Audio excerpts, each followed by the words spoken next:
Hey guys, and welcome back to the channel. It is Roland Garros 2024 men's final preview and prediction time, and it's Carlos Alcaraz versus Alexander Zverev in a blockbuster showdown.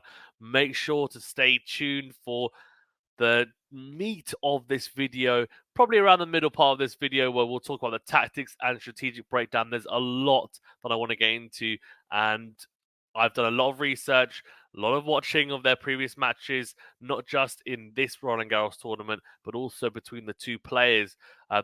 Every single time they met, I've had a look at the matches as well. So I have a lot of insights into that.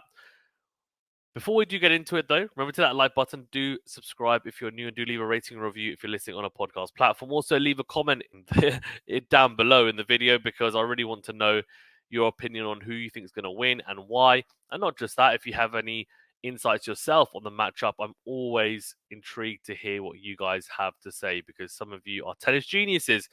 On top of that, please do make sure you give yourself a pat on the back if you are a member on YouTube, because honestly, you guys are legends for contributing and getting involved in that way on the channel. So we really, really do highly appreciate each and every one of you. Okay, this is how we're going to break it down. So pretty normal to what we do for our preview prediction videos. We're going to look at their route to the final and very briefly talk about who they played and how they've looked. Then we're going to talk about the head-to-head. And as I said before, it's 5-4 in favor of Zverev. So that's a really interesting stat, because, there's not many players that have a winning head-to-head against Alcaraz. Then we're going to talk about what is always my favorite part of every preview and prediction video, which is the tactical side. So talking about how it might play out, what we've seen in the past, and then ultimately I'll give you guys my prediction at the end. So let's get into their route to the final. So for Zverev, it's been a pretty solid showing, in all honesty. He beat Nadal, of course, in the first round, which was, one of the toughest first round matches you could ever get. Not just at Roland Garros, but in Grand Slam, I think. Well, I think Roland Garros. Let's say at Roland Garros, because if you get Djokovic maybe at the first round of the Australian Open, that's probably potentially equally as hard, you could argue. So yeah, look, straight sets over Nadal, and Nadal wasn't at his best, we have to say, but he still wasn't at a terrible level. So I thought that was a good win for Zverev, especially given that he won in straights, got it done professionally, beat Goffin as well in straight sets. Griekspoor was, look, it was a messy one, a 5-set victory there, same over Rune, who again had a lot of success against Zverev. So these two matches, after those two matches, you're thinking, oh, okay, he's got a lot of miles on the clock going into the rest of the tournament. How's he going to fare? But you know what? He did really well. He did really well to then get a straight set victory over Dimner, and then he beat Ruud after losing the first set. I do have to caveat it with the fact that Ruud, like physically, he was a little bit impaired after the first set. Now, I don't think it would have made a difference in the result, because Zverev was just starting to turn it on really at the beginning of the second set, broke straight away. But I do think it's why those 3 sets, or especially the last 2 sets, were as easy as they were in the end for Zverev. But he comes into this playing arguably the best tennis of his career to date. For Alcaraz, it's been a good showing as well. Straight set victory over Wolf, and then the only set he lost up until the semi-final stage was against De Jong. He beat Korda, Felix, Auger-Aliassime, Siemens, Stefanos Tsitsipas, all in straight sets. And then, of course, the battle of the young superstars in Alcaraz, Sinner, or Sincaraz, as some people like to say. Yeah, look, I mean, this match wasn't particularly high quality, in all honesty. The first few sets, there's a lot of unforced errors. I think I've seen some stats saying that there were over 100 unforced errors cumulatively between the two. I mean, Alcaraz definitely wasn't at his best. He was a set and I think a breakdown, but came back nicely. He did. And I think for him, the biggest positive that he'll take from it is that he wasn't playing his best tennis and he still came out on top. And true champions can win matches in any sport, that is, can win matches and when they're not playing at their best. They can win matches when they're not playing at their best. and that is a sign of a true champion. It's a well-known saying. So, Carlos Alcaraz and Zverev come into this, and actually some interesting time on court stat. 16 hours and 23 minutes for Alcaraz, 19 hours and 28 minutes for Zverev, so substantially more coming into this match. Sets 1 and lost, while 18-3 for Alcaraz, 18-4 to Zverev.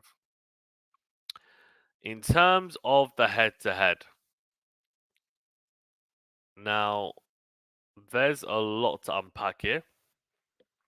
Alcaraz won their most recent meeting in Indian Wells, which of course is a slow, bouncy, hard court. So yeah, look, it's not exactly the same as the Australian Open. Sorry, as Roland Garros, but it's probably more of a. I'd say it's a better indicator than the Australian Open, of course, because the Australian Open is a faster hard court. But in saying that, Indian Wells isn't best of 5. Talking of best of 5, by the way, actually, Alcaraz, look at this stat, has only lost one 5-set match in his career, and that was to Berrettini at the Australian Open in 2022. In his career, where matches gone to 5 sets, his record is 10-1 in terms of win to loss record. Phenomenal. But yeah, look, the rivalry is real with Zverev and Alcaraz, and interestingly as well, you might not know this, but Alexander Zverev was revered as being the next big thing when the big three were almost pretty much in their prime. When he was 18, 19, Zverev was winning some big titles, the ATP finals or Masters 1000 tournaments, and he was seen as being the next big thing. So, at the age he's at now, which is what, 27, 28,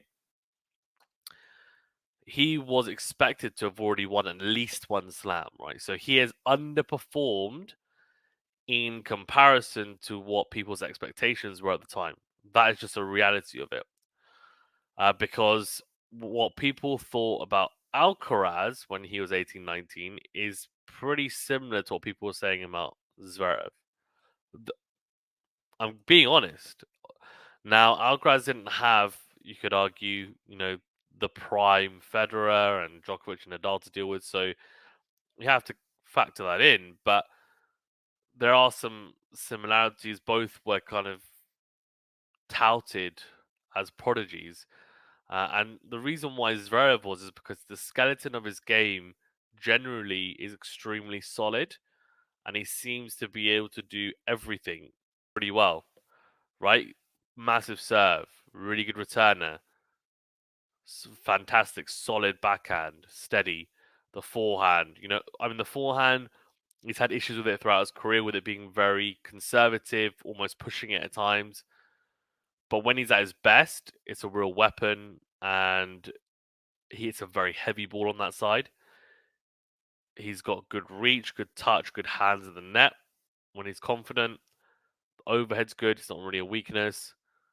He's had issues with the second serve, of course, but hasn't really suffered issues with it recently. And I say recently in the last year, 2 years.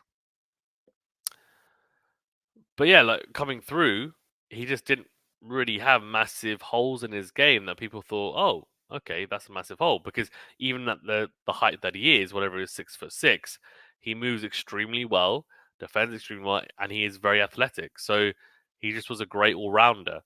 And of course, with Alcaraz, he had an incredible dynamism in his game, which was, I think, recognized at an early age. So it's just interesting that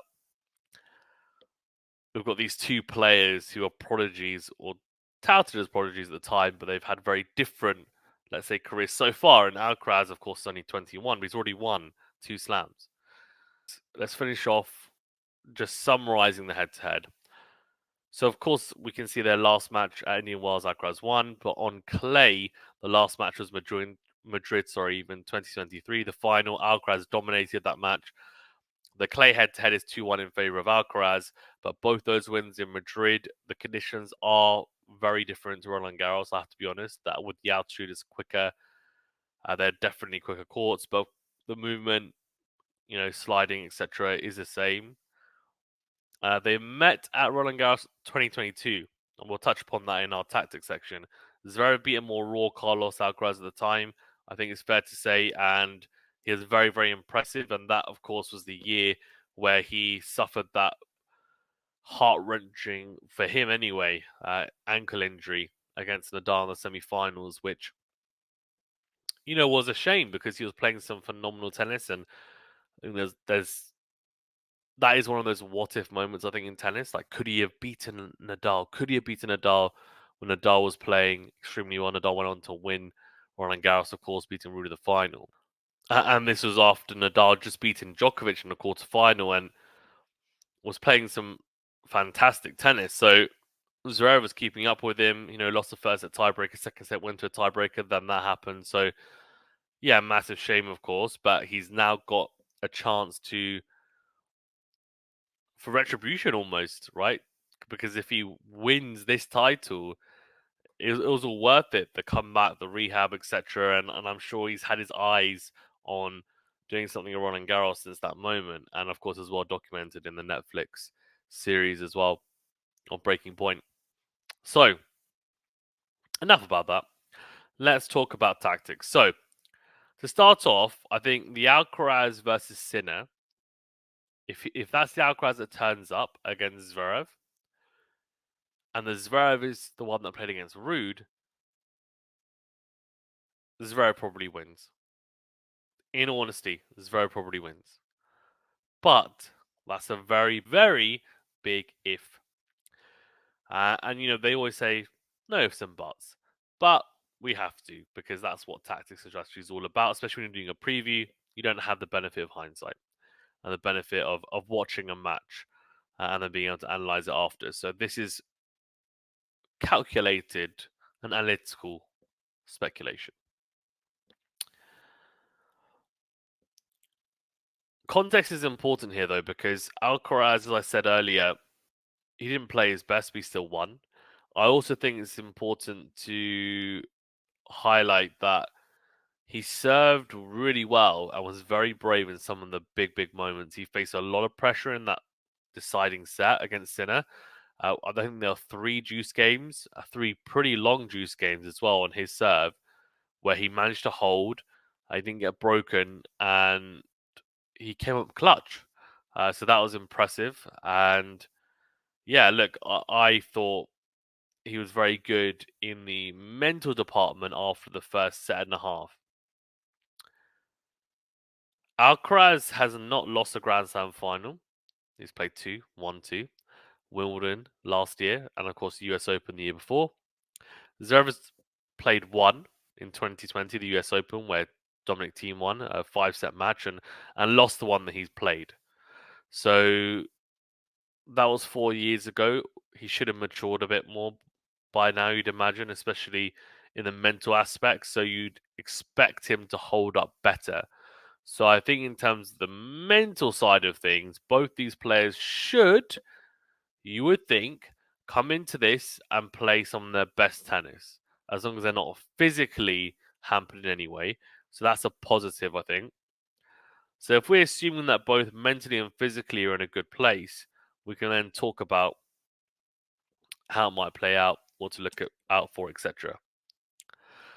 So I want to talk about Zverev's serve first, because I do think that is extremely key for him in this matchup. Zverev has been able to cause Alcaraz issues in this matchup when he served huge. Not just huge, but he's hit his spots extremely well, and he's been able to back it up as well behind that big first serve. He has been serving well, 19 aces against Ruud. This is on a clay court over 4 sets. Now, Ruud isn't as good a returner as Alcaraz, but even if, right, let's cater in that Ruud is not as good a returner. Let's say, on average, Alcaraz return. No, sorry, would maybe not get aced 2 times less each set. Fine, take 8 aces off. That's still 11 aces, right? That is still a ridiculously good return on a clay court. So that's not including unreturnable serves. He also had 86% of first serve points won, right, and served at nearly 70% of first serve points in. So, look, I have to say, if he serves as he has been serving this week, or this fortnight even, he's going to be in a really good place playing Alcaraz tomorrow in the final because it just gives him a fantastic platform on what to play off of. It does, especially in the return games, because the question is, can Zverev nullify, right, Alcaraz in his service games, as he did versus Ruud in sets 2-4, and also exactly what he did against Alcaraz in the Australian Open earlier this year. It was a serving clinic. And the issue for someone like Alcaraz is that he gets frustrated when he's not able to get inroads into return games. And if Zverev is able to serve massive, Alcaraz will get frustrated and will start trying different things, and he won't stay patient. He won't stay patient in those instances because there's not really a lot he can do, in all honesty. So he just has to weather the storm. But it's easier said than done, especially with someone like Alcaraz who's got so many tools at his disposal. He gets frustrated when he's not able to utilize them. Also, I know that Alcaraz most likely will be standing very far back, but I would not serve and volley against Alcaraz because I think it's just a crazy, crazy choice. Unless Zverev is able to hit a massive kick serve out wide that drags him out big time, then maybe. But even then, I just think it's a really risky play. Alcaraz is very good at passing players, and not just that, but once you open up an angle, it then leaves you more susceptible for Alcaraz to attack that angle. And he's brave and he'll do it. And he's also very skillful. So it's something that Zverev might not utilize. I think if he's going to come to the net, which I've seen him do effectively over Alcaraz over the 5 matches he won, he was selective about when he came to the net, but also he tended to come in behind an approach shot rather than behind his serve. Just rush the net, which in 2022 and the Roland Garros match, when Carlos was getting outplayed from the baseline, that's exactly what he started doing. He started rushing the net, and Zverev picked him off at the net too. And both these players have, a fantastic ability to pick players off of the net if the quality of the approach is just not up to scratch, and it needs to be very good. Because even if it's good, you'll still get passed most likely because these guys are that good at being able to manipulate angles and their hands and just being able to hit targets when under pressure, right, from someone at the net. One thing I want to point out when talking about why Alcaraz struggles against Zverev, right? Why does he have this losing head to head currently? Well, if you were to name the 3 players that Alcaraz struggles with the most, who would you name on tour right now? Or just in the last year, 2 years? I'd say personally, it's Djokovic, Sinner, and Zverev. What do those 3 players have in common? All 3 players have elite two-handed backhands. Elite two-handed backhands. And not only do they have elite and steady, super solid backhands, all 3 of them are able to be extremely offensive off them as well. Not just cross court, but down the line, and able to change direction almost at will. And on top of that, all 3 of them are very athletic. But I think that's almost a given at this level, rather they're going to be athletic. And they're great defenders, especially in that backhand corner. So Zverev can nullify the Alcaraz's offensive tendencies in the ad court, which is the point that I'm trying to get at.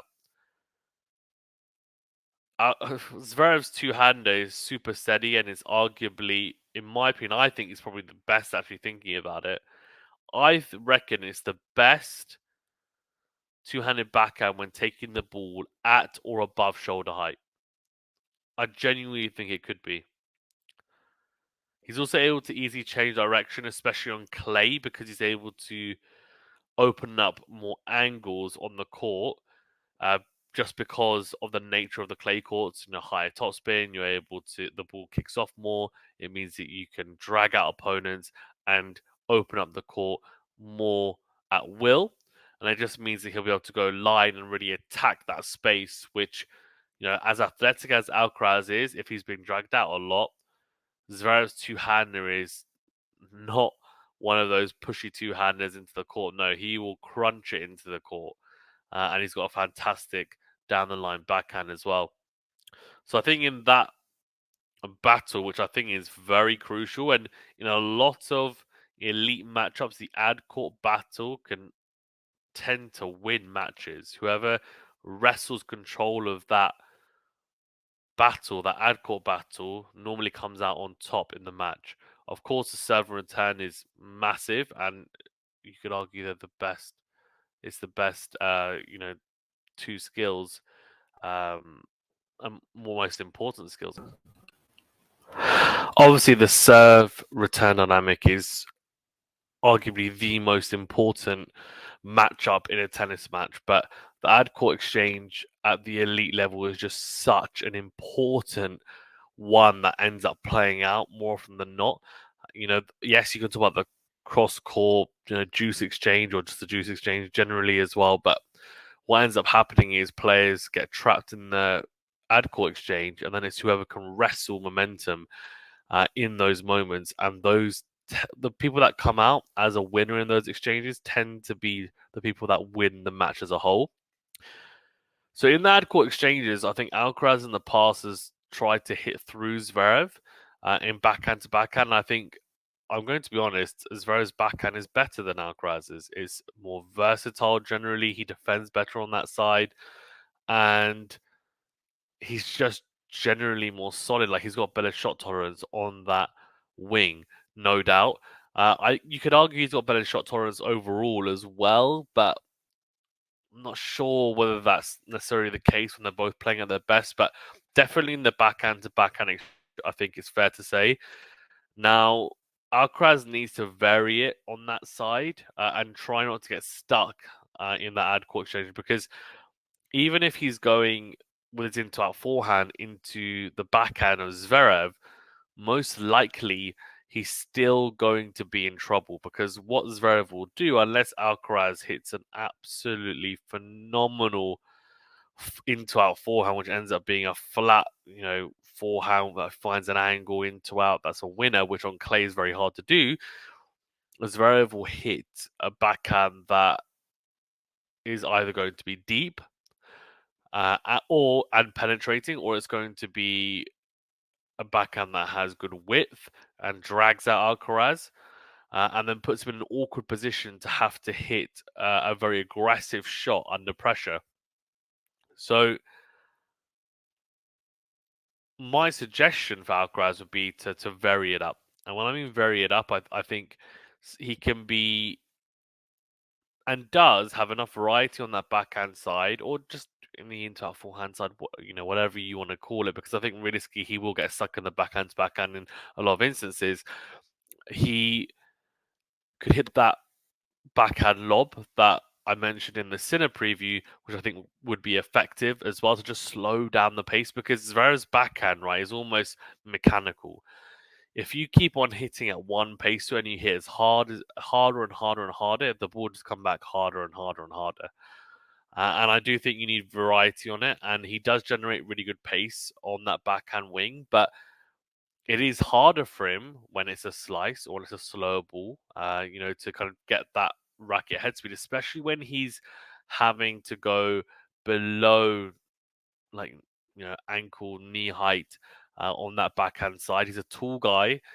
He is very good, to be fair. Well, I think he is still solid hitting those low backhands, but it's definitely not a preferred contact point for him, right? He's looking at waist height, or even I think at shoulder height is even better on that backhand side. So I do think Alcaraz can use that backhand lob, just a variation, that kind of higher topspin, heavier ball on top of his usual, rally ball. He can also throw in a few flatter ones, but also the slice as well. And the slice has to be good enough that Zverev can't run around it and hit into it in forehand to then attack the space and be on the front foot, or potentially attack with a backhand and then come to the net, which, Alcaraz would then be in trouble. He'd be on the back foot. And that's one thing, which leads me nicely onto talking about Zverev attacking Alcaraz from the baseline. And I talked about that 2022 match at Roland Garros, and what Zverev did really well against Alcaraz was maintain his aggression throughout the match. He didn't go conservative and safe and let Alcaraz gain momentum in the rallies and dictate large periods of those points during the match. He actually made sure, especially with the forehand, that he wasn't going to be conservative and go cross court lots and lots of coverage and really nice depth, but no penetration, like not really hitting through the ball and through the court. He said, no, I'm going to make sure that, look, if I'm going to go cross court, it's going to be with purpose and intent. And if I'm going to go line, I want to make sure that I'm being brave in those choices, not being silly, right? I'm not going to hit a forehand down the line from 3 meters out wide and 3 meters behind the baseline, but I'm going to make sure that I'm not being safe and being predictable so that Carlos can just pick me off, which is exactly what he'd do, right? And Zverev, sorry, even was brave in that Roland Garros 2022 match, and he's also brave in the Australian Open match they played earlier this year. Now, it's easy to be brave when you're serving well, so that is going to be a big factor, which is why I talked about it first. But look, I've talked a lot about how Zverev can win this match. I think for Alcaraz, he needs to be patient. He needs to be patient in these exchanges, and yes, it is important that he tries to dictate the points, but dictating the points doesn't mean going gung ho and being extremely aggressive, right? And making sure that he's constantly pressing and suffocating Zverev, because on a clay court, realistically, you can't do that every single point. The that's just the reality of the situation. On a slow court, you can't do that every single point. It's just not viable.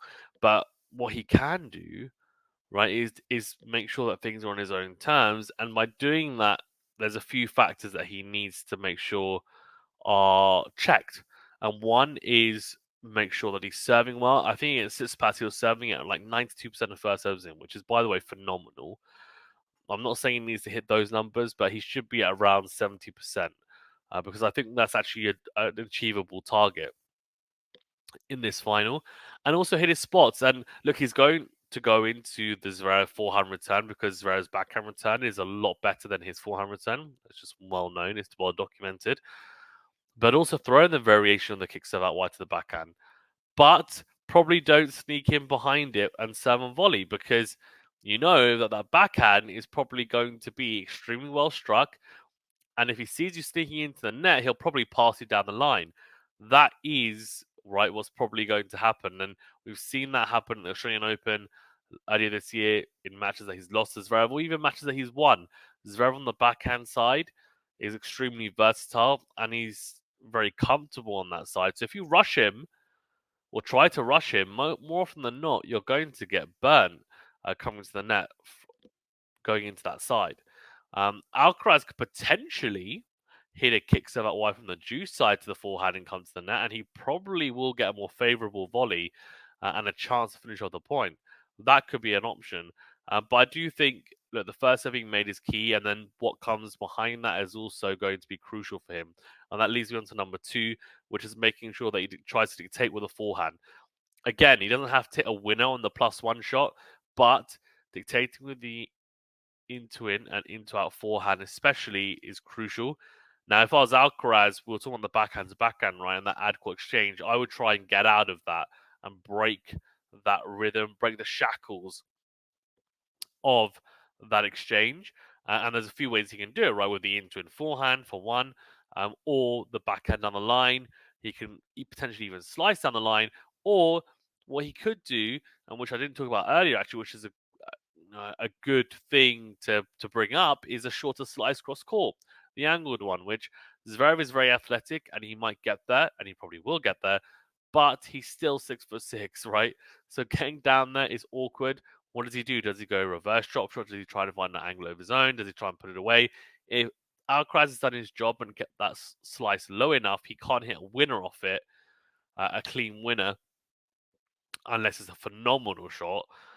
So it just adds something more for Zverev to think about, puts him in an awkward position in the forecourt, and Alcaraz could potentially pick him off with a drop with the pass even. With the forehand, with that +1 forehand, it needs to be high quality, and he cannot make the same unforced errors that he did against Sinner. Because if he does, then the match will not go the way that he wants it to go. And that's the honest truth, I think, in this case, because Zverev is playing too solid, in my opinion, to have Alcaraz playing at a level where he's spraying the ball pretty erratically at times to lose. I just think that's the way it is right now. So Carlos needs to be solid from the baseline, and there will be points where he needs to be patient and he would higher topspin and depth and actually try and wait out the point a little bit to find the right opportunity to be aggressive, to either finish it with a drop shot or finish it with a shot into the open court after dragging out Zverev. He doesn't need to hit a worldy shot every single point. No one's saying, like, restrain him in the sense that we want to take away that vavavoom, as Thierry Henry would say, the French football player, but we also want to have Alcaraz playing at a consistent level so that his base level is good enough that and it should be good enough because of his ability to beat most players, and then he's able to raise his level, but there shouldn't be a big fluctuation in level. It shouldn't be lower than it just shouldn't be. His base level, I think, sometimes can be a little bit low. That's what I'm saying for Alcaraz. And it tends to not be for a whole match. It tends to fluctuate, though, throughout matches, which it does for most players, unless you're the big three. So I think maybe I'm being a bit harsh. But, he can definitely go through periods where his level drops, and that's where Zverev could potentially pounce as well. The first set, I think, is quite crucial for Zverev. I do think if he loses the first set, it could be difficult because the pressure of being in a final, and I just think Alcaraz will have the crowd on his side as well. So that could be key. That first set, Alcaraz can't start slow. I gave that stat earlier about him winning, 10 out of the 11 5-set matches he's played, but I don't think he'd want to play a 5-set match against Zverev because it will be grueling, it will be physical, and Zverev can match his physicality, and that's what's so scary as well about Zverev is he doesn't tend to get tired. So it'd be interesting if it does go the distance. I'm hoping for a fantastic match. Let me know who you think is going to win. My prediction is going to be Alcaraz in 4 sets. Let me know your thoughts. Thank you very much, guys. Stay safe and well, and we'll see you on the next video.